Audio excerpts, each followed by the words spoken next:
नमस्कार, स्वागत है आपका। आप देख रहे हैं लोकमंच और मैं हूं आपके साथ आफरीन अली। बुलेटिन की शुरुआत इस समय की बड़ी और अहम खबर से करेंगे। आपको बता दें, लखनऊ से बड़ी खबर सामने आ रही है। सरदार वल्लभ भाई पटेल का आज 77वां परिनिर्माण दिवस है, जिसको लेकर श्रद्धांजलि अर्पित करने के लिए सीएम योगी आदित्यनाथ लखनऊ पहुंचे हैं। आपको बता दें, सीएम योगी ने सरदार वल्लभ भाई पटेल के कामों को यहां पर सराहनीय बताया है और इसी के साथ भारत की एकता और अखंडता के स्रोत सरदार वल्लभ भाई पटेल हैं, ये सीएम योगी आदित्यनाथ ने कार्यक्रम के दौरान कहा है। तो बड़ी जानकारी आपको दे रहे हैं। लखनऊ में सीएम योगी आदित्यनाथ आज सरदार वल्लभ भाई पटेल के 77वें परिनिर्माण दिवस के मौके पर लखनऊ पहुंचे थे। इस दौरान कार्यक्रम में उन्होंने लोगों को संबोधित किया और साथ ही आपको बता दें, यहाँ पर उन्होंने सरदार वल्लभ भाई पटेल को श्रद्धांजलि अर्पित की और इसी के साथ कहा कि भारत की एकता और अखंडता के स्रोत सरदार वल्लभ भाई पटेल हैं।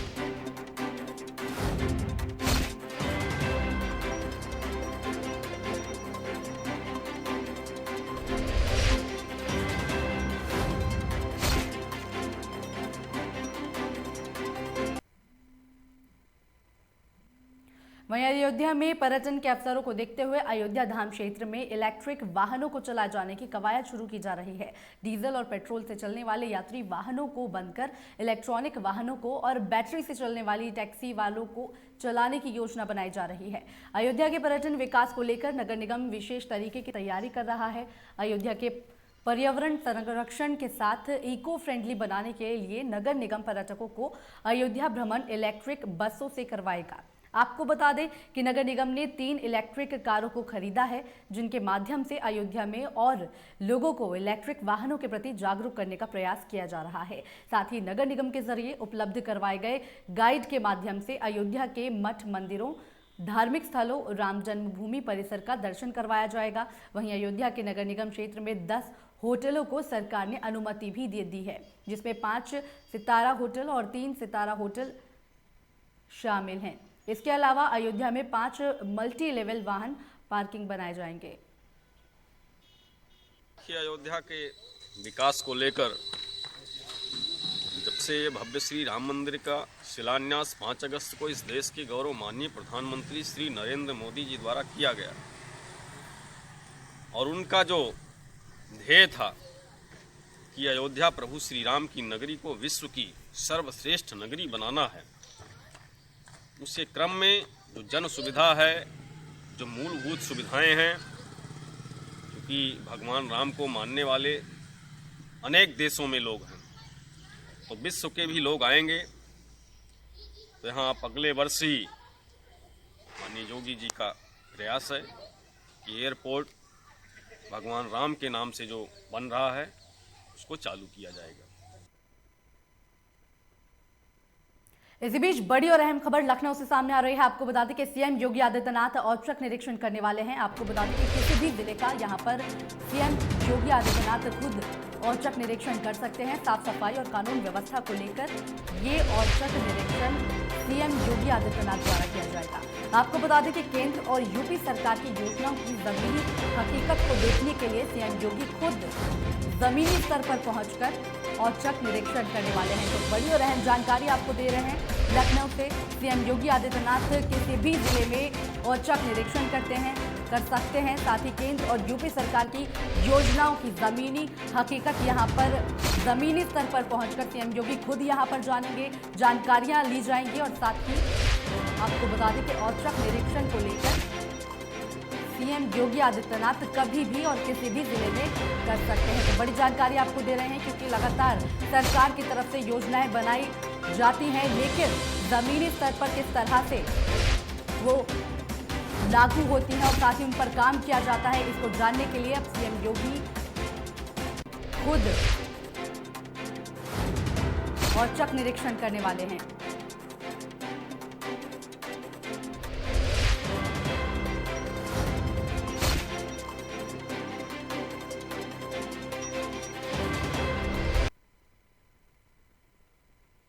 वहीं अयोध्या में संदिग्ध परिस्थितियों में अधेड़ का शव मिलने से हड़कंप मचा हुआ है। मामला कोतवाली रुदौली के नक्षेतपुर गांव का है। आपको बता दें कि छप्पर के बडेर से लटका हुआ शव यहां पर मिला गया है। वहीं सीओ रुदौली डॉक्टर धर्मेंद्र यादव के मुताबिक अधेड़ ने ये आत्महत्या की है। साथ ही अधेड़ जगराम अपनी पूरी प्रॉपर्टी पहले ही बेच चुका है। साथ ही बताया जा रहा है कि जगराम अकेले रहता था और परिवार में कोई नहीं है।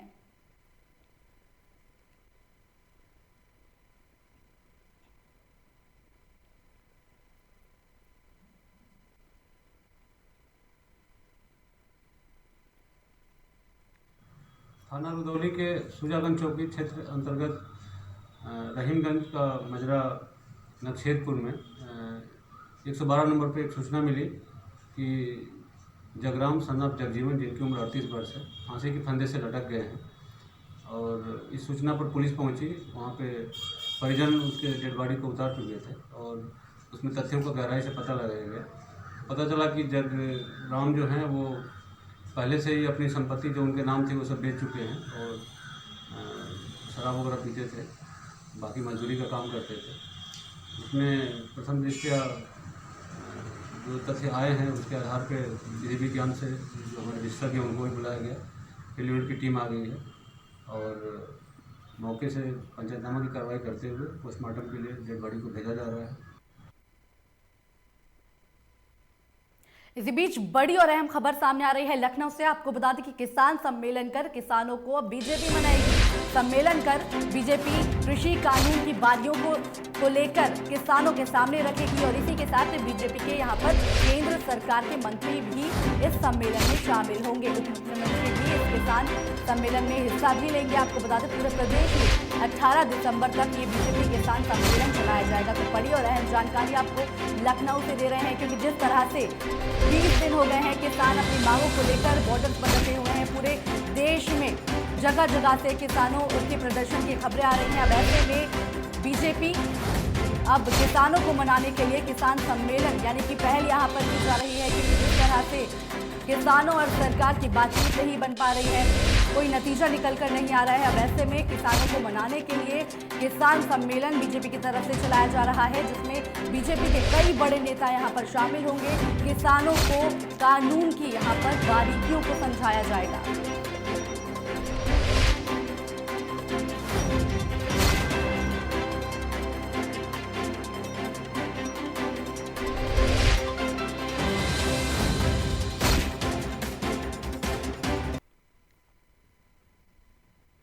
उत्तर प्रदेश के हमीरपुर जिले में सपा राष्ट्रीय अध्यक्ष अखिलेश यादव के आह्वान पर किसानों के समर्थन में उतरे सैकड़ों सपा कार्यकर्ताओं ने पार्टी कार्यालय से लेकर परेड ग्राउंड तक जमकर प्रदर्शन किया है।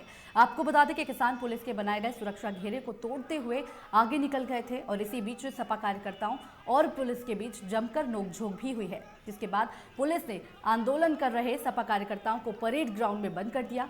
वहीं आंदोलन कर रहे कार्यकर्ताओं ने सरकार के खिलाफ जमकर यहां पर नारेबाजी करते हुए बिल को वापस लेने की मांग की है।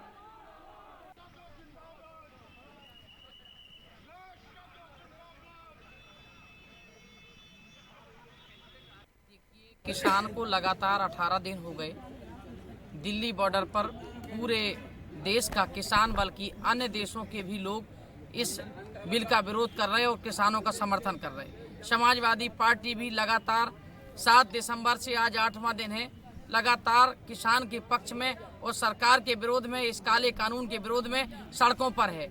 यहाँ तक कि समाजवादी पार्टी का एक एक कार्यकर्ता गांव जा जाकर जिन किसानों को जानकारी नहीं है, जो लोग गरीब हैं, मजदूर हैं, जो टीवी नहीं देखते, जिनको जानकारी नहीं है, उन लोगों को, उन किसानों को समाजवादी पार्टी का एक एक सिपाही गांव-गांव जाकर जानकारी दे रहा है। और आज हमारा इस आंदोलन का 8वां दिन है।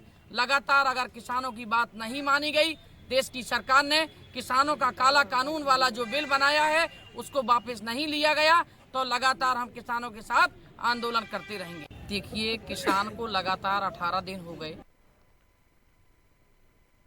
इसी बीच बड़ी खबर लखनऊ से आ रही है। आपको बता दें कि 50 प्राथमिक विद्यालयों में अब स्मार्ट टीवी लगाने जा रही है शिक्षा विभाग। तो बड़ी जानकारी आपको दे रहे हैं। 15 दिसंबर 2020 को सुबह 11 बजे HDFC बैंक के जरिए यहां पर टीवी लगाए जाएंगे। बेसिक शिक्षा मंत्री डॉक्टर सतीश द्विवेदी इसका उद्घाटन करेंगे। तो बड़ी जानकारी आपको दे रहे हैं। 50 प्राथमिक विद्यालयों में अब स्मार्ट टीवी लगाए जाएंगे, जिसको लेकर अब छात्रों को पढ़ने में काफ़ी सहूलियत भी होगी। ऐसे में बड़ी पहल शिक्षा विभाग की तरफ से की जा रही है। कि जिस तरह से 50 प्राथमिक विद्यालयों में यहाँ पर स्मार्ट टीवी लगाए जा रहे हैं, इससे बच्चों को पढ़ाई करने में काफ़ी सहूलियत यहाँ पर मिलने वाली है। 15 दिसंबर 2020 को सुबह 11 बजे से HDFC बैंक के जरिए यहाँ पर टीवी लगाया जाएगा, जिसको लेकर बेसिक शिक्षा मंत्री डॉक्टर सतीश द्विवेदी इसका उद्घाटन भी करेंगे।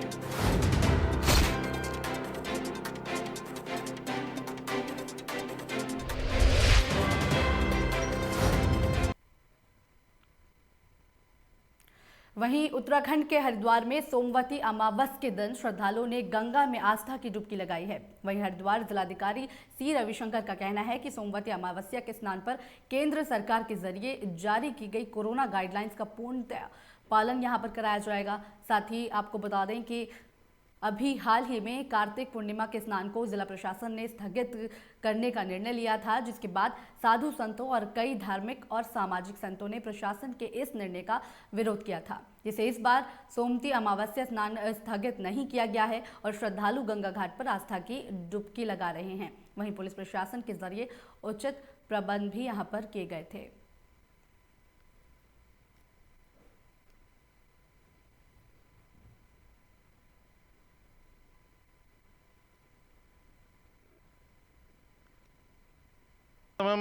धर्म नगरी हरिद्वार के अंदर है, ये कुंभ नगरी भी कहलाई जाती है, क्योंकि यहाँ पर ये जो हर की पौड़ी स्थल है जहाँ पर हम स्थित हैं, यहाँ पर हर 12 साल में महाकुंभ का आयोजन होता है। इस बार भी 2021 में यहाँ पर महाकुंभ का आयोजन होने जा रहा है। मैं कैमरामैन से कहूँगा कि ये दिखाएं कि किस तरीके से यहाँ तैयारी भी चल रही है, किस तरीके से कार्य भी यहाँ चल रहा है। देखिए, ये जो स्थान है हर की पौड़ी का, ये मेन स्थान है और यहाँ पर ये जो ब्रह्म कुंड है, तो मान्यता है कि यहाँ पर अमृत की जो बूंद डली थी, तो यहाँ पर ही जो अखाड़े हैं, जो साधु संत हैं, वो जो महापर्व होता है या एक विशेष जो दिन होता है, यहाँ पर स्नान करते हैं और देश विदेश से लोग बाग यहाँ पर स्नान करने के लिए महाकुंभ में आते हैं। बहुत बड़ा, दुनिया का सबसे बड़ा मेला ये महाकुंभ कहलाया जाता है। पर आज सोमवती अमावस है और सोमवती अमावस पे भी जो लोग हैं, श्रद्धालु हैं, यहाँ पर आ रहे हैं और गंगा के अंदर स्नान कर रहे हैं। मान्यता है कि सोमवती अमावस में स्नान करने से बहुत सारा पुण्य प्राप्त होता है, इसलिए लोग बाग यहाँ पर देश विदेश से गंगा में स्नान करने के लिए आते हैं। पर जिस तरीके से इससे पहले भी जो कार्तिक पूर्णिमा थी, उसका बहुत बड़ा स्नान था और कार्तिक पूर्णिमा का जो स्नान था वो प्रशासन ने रद्द कर दिया था, स्थगित कर दिया गया। तो उसको देखते हुए सोमवती अमावस में भी ये लग रहा था कि ये स्नान भी स्थगित ना कर दिया जाए। पर जिस तरीके से व्यापार मंडल, जो स्थानीय जो लोग थे, उनका विरोध प्रशासन को झेलना भी पड़ा, सरकार को भी झेलना पड़ा कि ये जो सोमवती जो स्नान था, जो कार्तिक पूर्णिमा का, उसको स्थगित करने को लेकर के तो प्रशासन ने ये जो आपकी सोमवती अमावस है, इस पे श्रद्धालुओं के लिए स्नान को खोला है। इसलिए जो श्रद्धालु हैं यहाँ पर स्नान करने के लिए दूर दराज से यहाँ पर आ रहे हैं, यहाँ पर गंगा घाटों पर। और इसमें एक चीज़ ये भी है कि ये भी कहा जा रहा है कि सरकार और प्रशासन ये भी देख रहा है कि ये कुंभ से पहले जितने भी स्नान पड़ेंगे, जैसे 14 जनवरी का स्नान भी बहुत महत्वपूर्ण बताया जाता है, पर इससे पहले ये जो सोमवती अमावस का जो स्नान है, ये रिहर्सल के तौर पे भी देखा जा रहा है। प्रशासन ने अपनी बिल्कुल तैयारी करी है। मैं कैमरामैन से कहूँगा जिस तरह से पुलिस प्रशासन का यहाँ पर व्यवस्था कर रखी है और ये भी कहा गया कि जो केंद्र सरकार की जो गाइडलाइन है उसको यहाँ पर पूरा फॉलो किया जाए, लोग मास्क लगाएं, सैनिटाइज होएं, इस तरह की पूरी गाइडलाइन यहाँ पर की जाए। इसके लिए पुलिस प्रशासन की व्यवस्था कर रखी है और एक तरीके से ये महाकुंभ से पहले एक रिहर्सल के तौर पे भी देखा जा रहा है। अब देखना ये होगा कि जो आगे वाले जो स्नान है वो क्या इसी तरीके से होते रहेंगे या उन पे प्रतिबंध लगेगा, पर ये आने वाला समय ही बता पाएगा। कैमरा पर्सन के साथ मैं मनीष कागरान, लोकमंच न्यूज़, हरिद्वार। इसी बीच बड़ी खबर लखनऊ से आ रही है। आपको बता दें कि युवक ने गोमती नदी में छलांग लगा ली है। पुल पर गाड़ी खड़ी कर इस युवक ने नदी में छलांग लगाई है, जिसके बाद घटना में युवक की मौके पर ही मौत बताई जा रही है। आपको बता दें कि पुलिस ने मृतक के शव को बाहर निकाल लिया है। गोमती नगर थाना क्षेत्र का ये मामला बताया जा रहा है। तो बड़ी जानकारी आपको लखनऊ से मिली है। यहाँ पर गोमती नगर थाना क्षेत्र में एक युवक ने पुल पर गाड़ी खड़ी करके गोमती नदी में छलांग लगा ली, जिसके बाद युवक की मौत हुई है। आखिर किन परिस्थितियों में इस युवक ने कदम उठाया है, एक बड़ा सवाल यहाँ पर पैदा हो रहा है। अब इसको लेकर पुलिस जांच पड़ताल कर रही है। शव को कब्जा में लेकर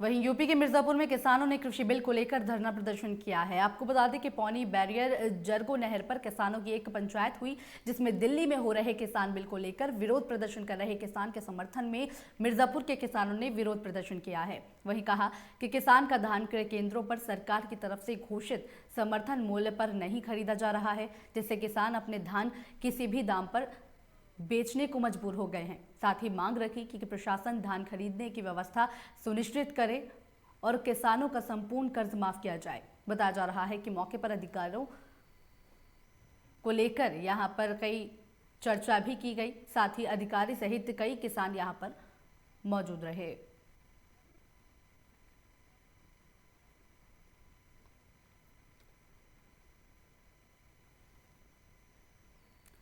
तो जिस तरह से लगातार कृषि कानूनों को लेकर देश भर में किसानों का प्रदर्शन देखने को मिल रहा है, यहाँ भी किसानों ने पंचायत बिठाकर बातचीत की। किसानों को लेकर धान क्रय केंद्रों पर उनका मूल्य सही नहीं मिल रहा है, जिसको लेकर यहाँ पर चर्चा की गई और साथ ही किसानों के समर्थन में यहाँ पर लोगों ने प्रदर्शन किया।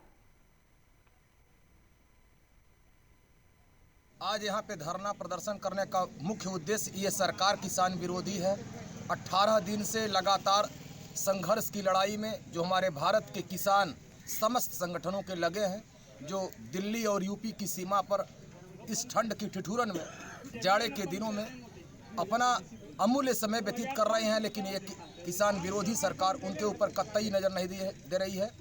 उन वफादार वतन परस्त दयानतदार किसान पदाधिकारियों और किसानों के संगठन में के वफादारी में उनके परिप्रेक्ष्य में आज हम लोग पौनी बैरियर की सरहदी सीमा पर उनके समर्थन में बैठे थे। ये थे जो दिल्ली में किसान आंदोलित है, 18वां दिन है आज, उनके समर्थन में। ये हमारी मासिक पंचायत भी थी, यहाँ लोकल भी तमाम समस्याएं थी। धान क्रय की समस्या थी, सिंचाई की समस्या थी, बिजली की भी समस्या आई, ऋण माफी की समस्या और सबसे बड़ी समस्या 10,000 प्रति माह पेंशन देने की वरिष्ठ नागरिकों को। किसान हो, मजदूर हो, ग्रामीण हो, सभी को 10,000 रुपये पेंशन दिया जाए, इस मांग के साथ ये हमारी मासिक बैठक आज हुई। आज यहाँ इसी बीच बड़ी खबर लखनऊ से सामने आ रही है। आपको बता दें कि AIMIM ने डॉक्टर शेख अकील साहब को युवा प्रदेश सचिव नियुक्त किया है। तो बड़ी जानकारी आपको दे रहे हैं। आपको बता दें डॉक्टर अकील साहब प्रतापगढ़ के रहने वाले हैं। साथ ही इनके संघर्षों को देखते हुए इन्हें युवा प्रदेश सचिव AIMIM ने नियुक्त किया है। आपको बता दें कि AIMIM पार्टी की विचारधारा को शहर शहर में फैलाने की इन्होंने यहाँ पर बात कही है। विधानसभा विश्वनाथगंज के अध्यक्ष जनाब फखरे आलम साहब ने इसको लेकर उनको मुबारकबाद दी है। बड़ी जानकारी आपको दे रहे हैं। असदुद्दीन ओवैसी की पार्टी की तरफ से एक बड़ी खबर आपको बता रहे हैं, जहां पर AIMIM ने डॉक्टर शेख अकील साहब को युवा प्रदेश सचिव बनाया है। यहाँ पर आपको बता दें कि ये प्रतापगढ़ के रहने वाले हैं। उनके संघर्षों को देखते हुए इन्हें नियुक्त किया गया है। यहाँ पर उनका कहना है कि AIMIM पार्टी की विचारधारा को शहर शहर में फैलाने की उन्होंने यहाँ पर बात भी कही है। साथ ही इस मौके पर पार्टी के कई बड़े नेता यहाँ पर मौजूद रहे हैं।